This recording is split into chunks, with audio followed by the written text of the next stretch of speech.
Lose yourself in a good book. The Board Gosh Energy Book Club. Now, wine o'clock is a phrase that has become popular in the last few years to describe an appropriate time of day to start drinking wine. In Amanda Price's new book, she looks at the controversial issue of middle-class women's alcoholism. In her book, Another Love, we meet wife and mum Romilly, who is exhausted exhausted from life, but finds that a large glass of wine at the end of the day makes all of her troubles disappear. Amanda, teetotal since her 20s, joins us now to tell us more and to chat about where the inspiration for the book came from. Good morning. You are very welcome. Very welcome, Amanda. Very welcome again, back. yeah. Now, I need to correct something I said, actually. It's not just middle-class women, it's middle-aged women's Absolutely. Alcohol, and it crosses all social boundaries, economic and social boundaries. It really does, and you'd be amazed, well, I was certainly amazed when I started my research, how many people still think that an alcoholic is someone who sits on a park bench sipping out of a brown paper bag. It's not the case. You're just as likely to be working with them, sitting next to them on the bus or standing next to them at the school gates. What inspired you to write about this? Why did this become a topic that you wanted to deal with? I think it's something that I'm always very conscious of because I don't drink. And it's amazing how many people say, oh, just have one, just have one. Well, I know I have the kind of personality, I want to say addictive personality, is that the right phrase? I never know if it is. But it's, you know, I can't stop at one hobnob. It's a whole packet of biscuits for me. I am full tilt or off. And that's fine when it comes to catching up on a box set and you're obsessed for 72 hours till you've seen every episode. But when it comes to alcohol, that's a whole other story. And I think I recognise that in myself at quite a young age. A very young age? You packed it in at 20? Yeah, I'd had a bit of practice beforehand, mind. You know, okay. Was it a problem? No, I loved it, though. And, you know, that's the problem. That is the problem. And it can be, can't it? It can develop. And I think I just had that awareness. And I'm not alcohol, against alcohol in any way. We keep a very healthy, well-stocked fridge. I give my friends wine. My sons drink. They're practising hard, actually, at the moment. They're that age. So it's not that I'm anti-booze. I'm just anti-booze for me. How does it affect you when you drank? I have a very low tolerance to alcohol, so one glass of wine and I legally can drive but can't identify my car in the car park. Okay. You know, literally, I can almost two and I'm almost unconscious. That's unusual. Yeah, Did you ever have that checked out? No, but it's almost like an allergy, like an aversion. So obviously that put me off because I thought if I drink like that, I can't keep myself safe. I can't stand up or call for help or run or use my phone or, not that we had phones in those days, but, you know, all those things that I need to do to keep myself safe and protected in a public environment, I couldn't do. I was aware of that. Why did you decide to discuss it? I know a lot of your books, the main characters are women. Yeah. But do you think this is more of an issue for women than it is for men, this type of drinking? I think it really is because I think, particularly for I'm 50, particularly my generation onwards, because those of us that went to university or even just in the pub culture, we, in our teens and 20s, are keeping up with the blokes. It's no longer the domain of men to go and have a couple of pints. Women are going having a glass of wine, which is fine if it's one glass of wine. But then as you get older, you're not actually going out as much. You're staying in, you're looking after the kids, you've worked hard that day. And we talk about, alcohol is the glue to every single situation. Social, whether it's celebration or commiseration, it's like, let's have a glass of wine.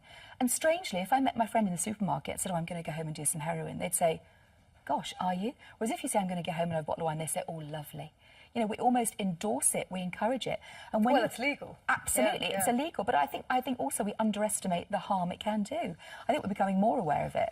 And I was very conscious of what happened when you have an alcoholic in your family.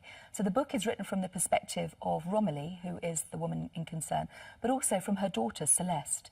And it's really interesting to hear her take on it, because if you are a family with someone who's alcohol dependent within it, the ramifications of that are absolutely huge. And was that scenario in your life as you were growing up? Was there anyone who had an issue with alcohol? No, there really wasn't, but I did have a relationship with someone who was alcohol dependent.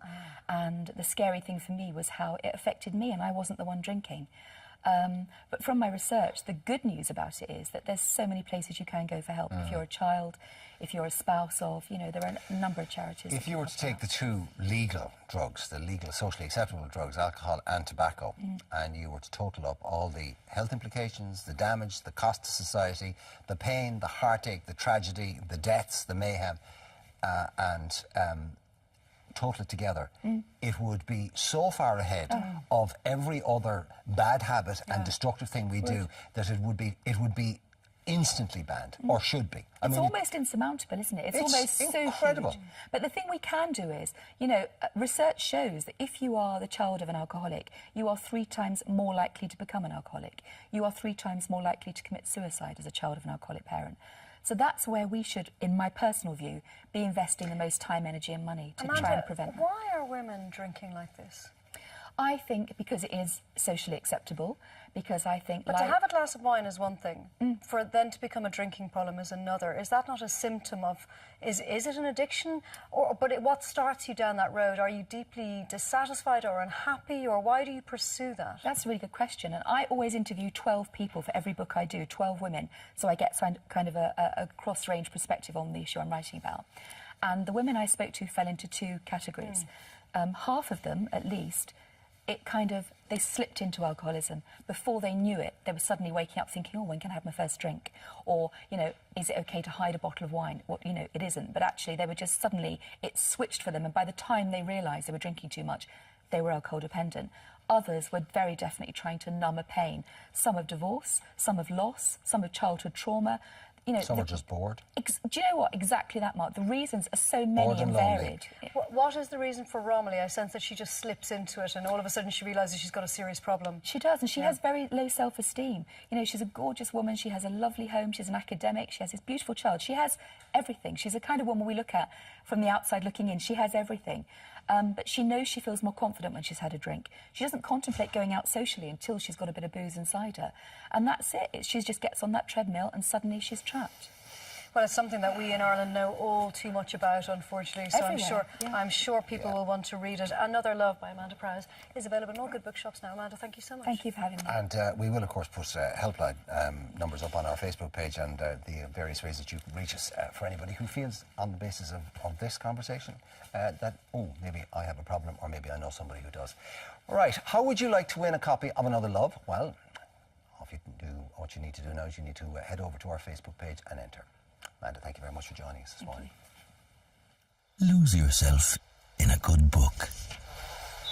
The Board Gosh Energy Book Club.